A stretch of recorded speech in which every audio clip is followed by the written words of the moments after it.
Le 17 octobre dernier, à l'occasion de la Journée mondiale du refus de la misère, nous avons rencontré les artisans de la Bouchée Généreuse. Cette œuvre, enracinée à Limoilou, travaille, oui, à éliminer la pauvreté et à répondre aux besoins de base des gens, mais encore plus, à revaloriser leur dignité et à travailler leur estime de soi et leur autonomie.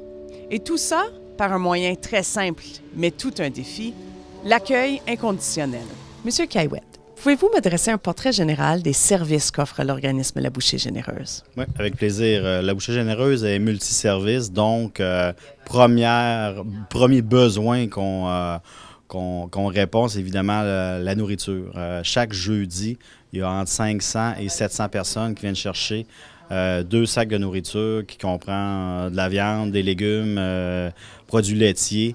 Une personne qui vient, on sait que normalement, il y a 4 à 5 personnes en arrière d'elle. Donc, on répond à peu près à 2000 personnes juste le jeudi, point de vue nourriture.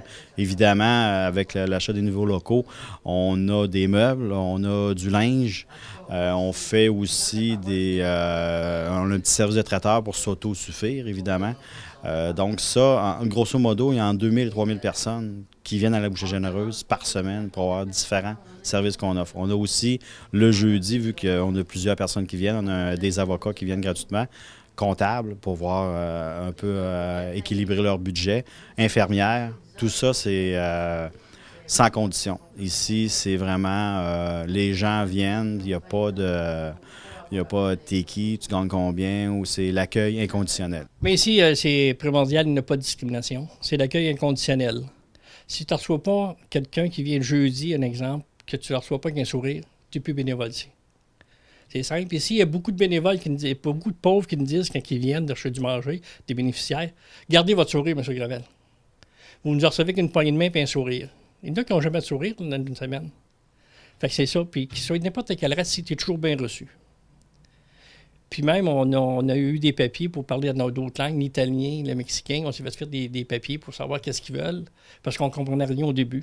Mais là, c'est toujours pour pas qu'ils soient mal pris ici. Fait qu'on on travaille dans ce sens-là. Quelle est l'intuition de fond de la Bouchée Généreuse? Oui, de 90 à 96, j'étais curé de la paroisse Tadekona et Saint-François-d'Assise. Et je voyais la misère énorme qu'il y avait dans le milieu. Et je trouvais que je n'avais pas le temps de répondre à ces besoins-là parce qu'il fallait que je réponde à beaucoup d'autres besoins. Et à un moment donné, j'ai senti comme un appel d'aller voir l'évêque puis de lui dire moi, là, je suis prêt à démissionner comme curé, mais je resterai là, si vous voulez.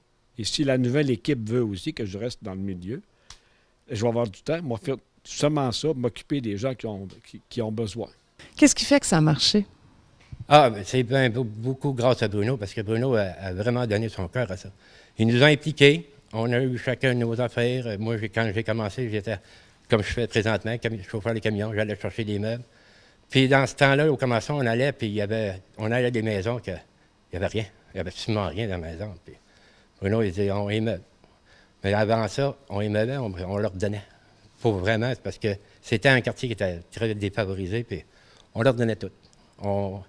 Bruno, il dit, on commence en grève, puis on finit en grève. C'est ce qu'on fait. On ne peut pas répondre à tous les besoins. Mais actuellement, les gens, ils savent qu'on est là. Ils peuvent venir nous voir pour n'importe quoi, mais on va les référer à d'autres organismes que nous. On n'a pas tous les services. Mais la grande force actuellement de la Bouchée Généreuse, là, pour les gens de Limoilou, là, c'est que les gens ne sont plus seuls. Ils savent qu'on est là. Alors, ils peuvent venir nous voir n'importe quand, pour n'importe quoi. Ça, c'est une des grandes forces de la Bouchée Généreuse. Moi, je suis opticien depuis maintenant 8 ans et j'offre un service de lunetterie communautaire à la Bouchée Généreuse depuis maintenant 1 an.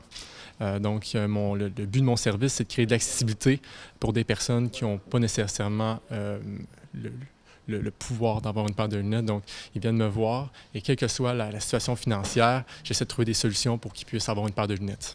Moi, je suis ici depuis le commencement, depuis 1996.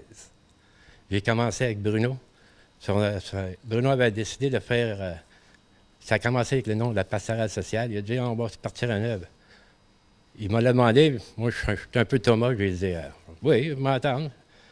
Puis, je ne croyais pas. Puis, en 96, il est arrivé au mois de décembre. Il dit, on commence ça. Je dis, OK, j'embarque. Ça fait 15 ans. Quelle est la part de Dieu dans toute votre œuvre?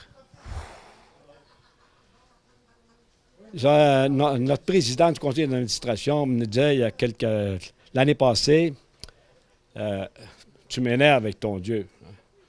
Je dis, Brian, si Dieu se tasse, on crève. C'est lui qui tient ça debout.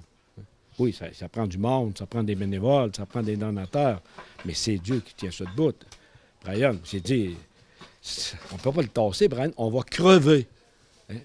Et j'en suis convaincu parce que moi, je l'ai parti sur son intuition. L'avantage de ça, c'est quand il y a des problèmes, tu dis, hey, c'est ton œuvre à toi. Hein? Tu as besoin d'y voir. Tu as besoin d'y voir parce qu'on a besoin de toi. Là, bon. Comme l'a si bien dit un jeune bénéficiaire que nous avons croisé, les gens viennent ici chercher de la nourriture et ils repartent avec le sourire. Et, nous le voyons bien, aussi un peu d'espoir.